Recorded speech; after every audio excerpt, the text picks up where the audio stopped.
Hello hi friends, இது முள்ளு வடை. ஒரு ஃபங்க்ஷன், காது குத்துற ஃபங்க்ஷனுக்கு செய்கிறோம் ஃப்ரெண்ட்ஸ்.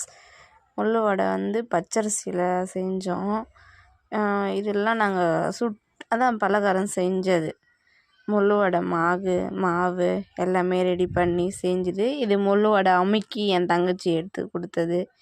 அதை நான் பொரித்து எடுத்து எண்ணெய் சட்டியில் வச்சுட்டு அதுக்கப்புறமேட்டுக்கு சரின்னுட்டு என்ன பண்ணோம், மறுபடியும் அதுவே செஞ்சுன்னு இருந்தோம்.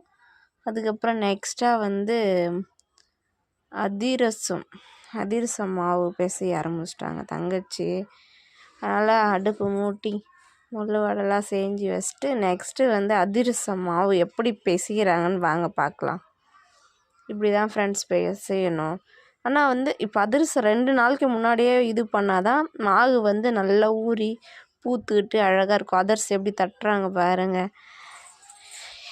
இவங்க தான் எங்களுடைய அதிரசம் சொல்கிற மாஸ்டரு, எங்கள் ரிலேஷன் தான். என் தங்கச்சி தட்டி போடுறா பாருங்க எப்படி. அந்த மாதிரி தான் தட்டணும் ஃப்ரெண்ட்ஸ். அதிரசத்தை தட்டி போட்டுனா ரவுண்ட் ஷேப்பில் வரும்.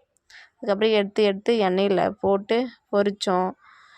நான் குளிச்சுட்டு ரெடி பண்ணி வச்சுட்டு, அன்றைக்கி வெள்ளிக்கிழமை. பிடிச்சா லைக் பண்ணுங்கள், ஷேர் பண்ணுங்கள்.